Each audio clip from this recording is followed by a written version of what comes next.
हम लोग फर्टिलाइजेशन के बारे में पढ़ेंगे. What is fertilisation?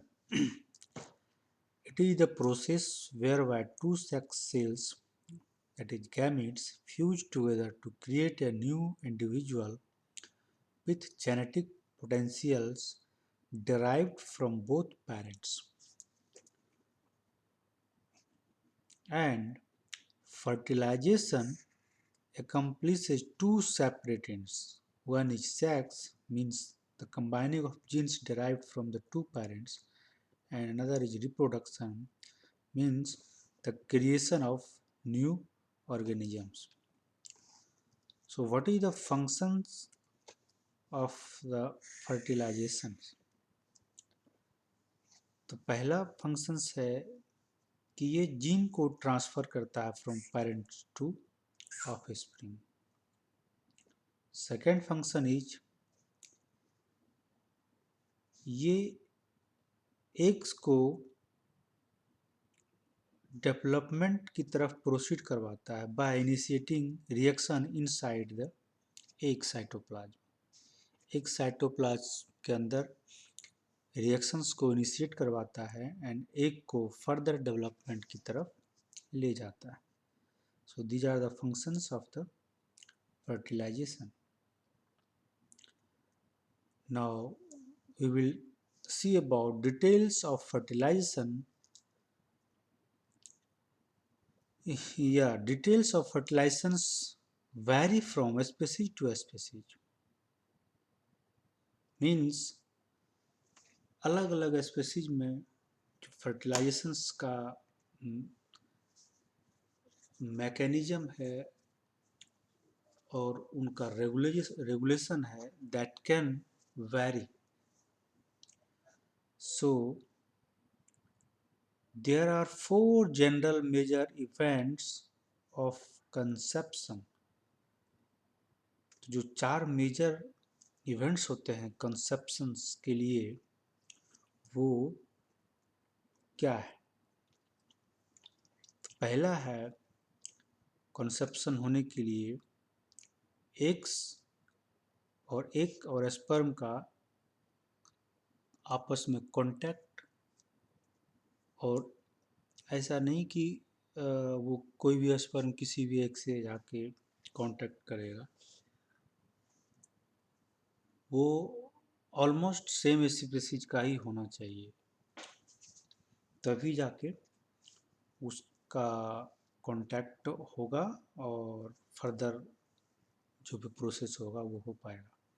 अगर डिफरेंट स्पीसीज का होगा तो फिर ये प्रोसेस आगे नहीं होता है. कुछ एक्सेप्शंस केसेज हो सकते हैं और होते हैं.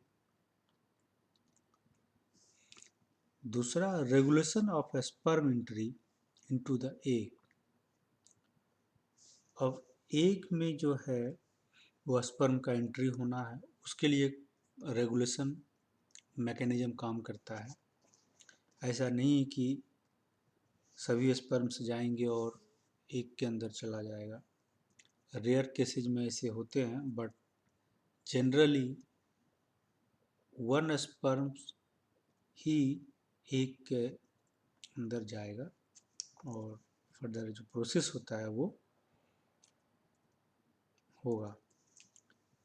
तीसरा है फ्यूजन ऑफ जेनेटिक मटेरियल, यानी कि जो एक का जो क्रोमोजोम है और स्पर्म के अंदर जो क्रोमोजोम है उसका आपस में जो है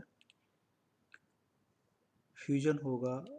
यानी कि इसके पास अगर ये स्पर्म भी हैप्लॉइड है एन और ये भी एन है, फिर ये मिल के जो है जो नया सेल बनाएगा दैट विल बी 2N, यानी कि जाइगोट का फॉर्मेशन होगा.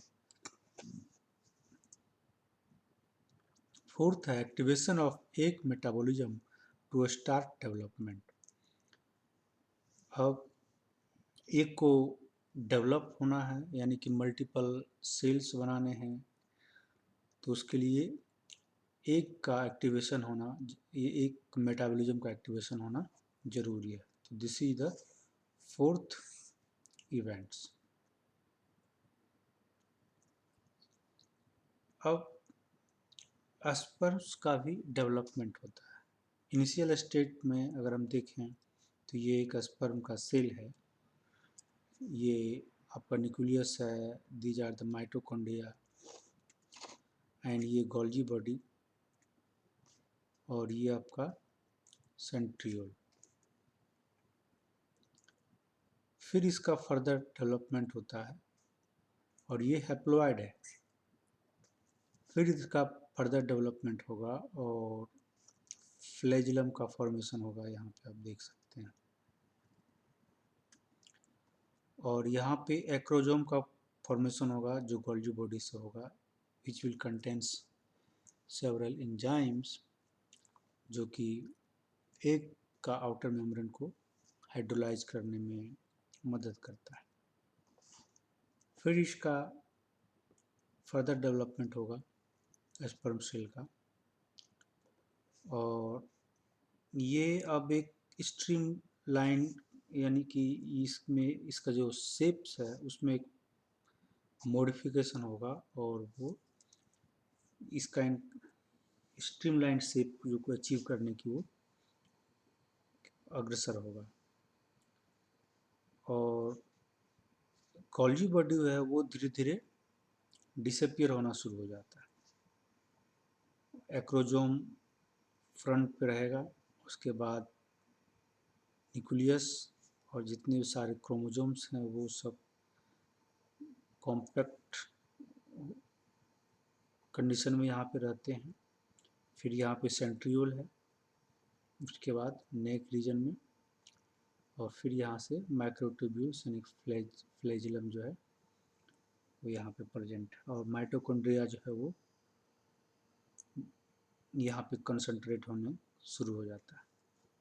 फिर आगे वो इस तरह का कुछ इस तरह का स्ट्रक्चर जो है अचीव कर लेता है। एक्रोजोम इस तरह का शेप ले लेगा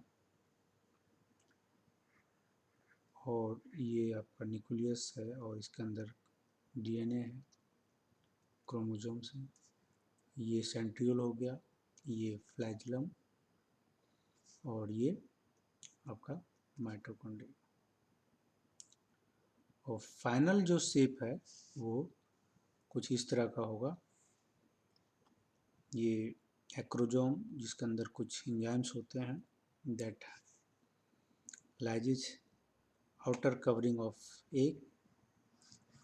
ये न्यूक्लियस एंड एक्रोजोम टुगेदर जो है स्पर्म हेड का फॉर्मेशन करेगा। नेक रीजन में सेंट्रियोल है और फिर यहाँ पे माइटोकॉन्ड्रिया भी प्रेजेंट है और यहाँ से लेकर के यहाँ तक फ्लैजिलम है। इस रीजन को मिड पीस कहेंगे, यहाँ से यहाँ तक के रीजन को टेल कहेंगे एंड इस रीजन को एंड पीस कहेंगे।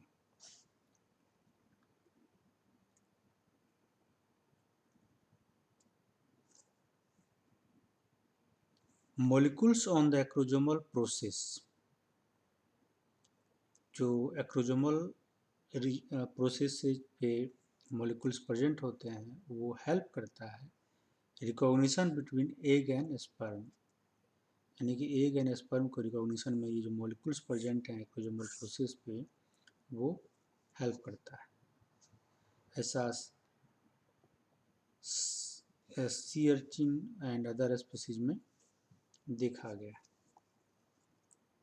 एक प्रोटीन होता है डायनिन दैट अटैच टू माइक्रोट्यूब्यूल। ये क्या करता है, it hydrolyses ATP for energy, और एटीपी को हाइड्रोलाइज करता है और एनर्जी प्रोवाइड करवाता है।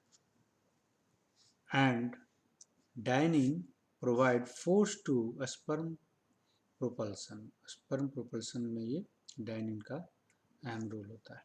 एक दूसरा हिस्टोन प्रोटीन है दैट इज H1। ये फ्लैजिलर माइक्रोट्यूब्यूल को स्टेबलाइज करने में मदद करता है, यानी कि ये प्रिवेंट करता है, इसके डिसेंबली होने से बचाता है। और माइक्रोट्यूब्यूल का जो अरेंजमेंट होता है वो 9+2 के फॉर्म में होता है और डायनिन आर्म भी इसमें प्रेजेंट होता है।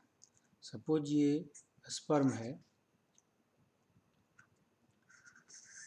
और इसका जब हम ये इस रीजन को एक्सोनिम भी कहते हैं। अगर इसका इस क्रॉस सेक्शन को देखा जाए तो वो कुछ इस तरह का जो है दिखेगा, 9+2 अरेंजमेंट, यानी कि ये जो डबलेट माइक्रोट्यूब्यूल है ये इस आउटर रिंग में 9 है, और जो इनसाइड सेंटर में जो है वो सिंगलेट माइक्रोट्यूब्यूल है। सो यहाँ पे 2 है और यहाँ पे 9, 1 2 3 4 5 6 7 8 9। तो ये आउटर रिंग में जो है वो डबलेट माइक्रोट्यूब्यूल्स हैं, और जो इनसाइड में है वो सिंगलेट फॉर्म में है। और यहाँ इसको जोड़ने के लिए कुछ रेडियल स्पोक्स होते हैं, और यहाँ पे इस कुछ इस तरह का स्ट्रक्चर होता है जिसको हम लोग स्पोक हेड बोलते हैं। और एक दूसरे जो माइक्रोट्यूब्यूल डबलेट है उसको जोड़ने के लिए एक नेक्सिन प्रोटीन होता है जो इस दूसरे को जोड़ रहा है, और इसी डबलेट माइक्रोट्यूब्यूल से डायनिन आर्म जो है अटैच्ड होता है, जो कि फोर्स प्रोवाइड कराने में मदद करता है जो स्पर्म को प्रोपल्शन के लिए ज़रूरी होता है।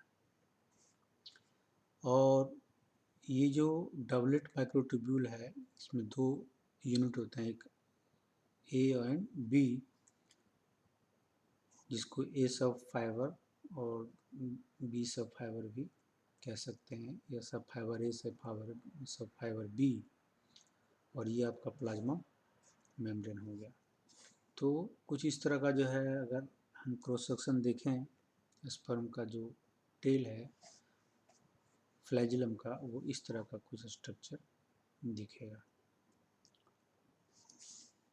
और अगर हम माइक्रोट्यूब्यूल डबलेट की बात करें तो वो कुछ इस तरह का अल्फा एंड बीटा का जो डायमर होता है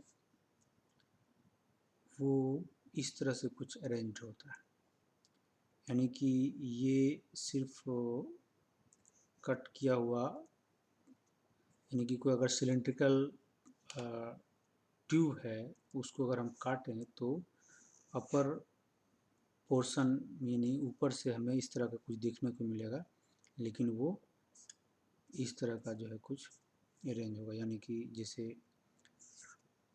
अगर ये इस तरह का है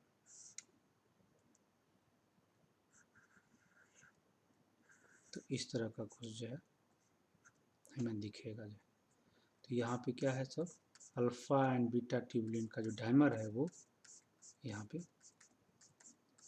अरेंज है। एक टर्म है कैपेसिटेशन। कैपेसिटेशन का मीन्स होता है स्पर्म मैचुरेशन, यानी कि फाइनल जो इसका मैचुरेशन होगा वो फीमेल रिप्रोडक्टिव ट्रैक्ट में फाइनल स्पर्म का मैचुरेशन होता है। और नाउ आफ्टर मैचुरेशन ये एक से बाइंड करने की और उसको फर्टिलाइज करने की जो एबिलिटी है वो आफ्टर कैपेसिटेशन ही हो पाता है। ड्यूरिंग और after education it has the ability of movement, but they don't have the ability to bind and fertilize an egg. When it goes inside the female reproductive tract, then the maturation process completed, and after that they gain the ability to bind and fertilize an egg. So fertilization के बारे में हम लोग यहाँ तक अभी देखें कि फर्टिलाइजेशन क्या होता है और स्पर्म का जो कुछ स्ट्रक्चरल पार्ट और उसका क्या फंक्शंस हैं उसको कुछ देखें। नेक्स्ट हम लोग एग के बारे में देखेंगे और फिर आगे डिस्कस करेंगे।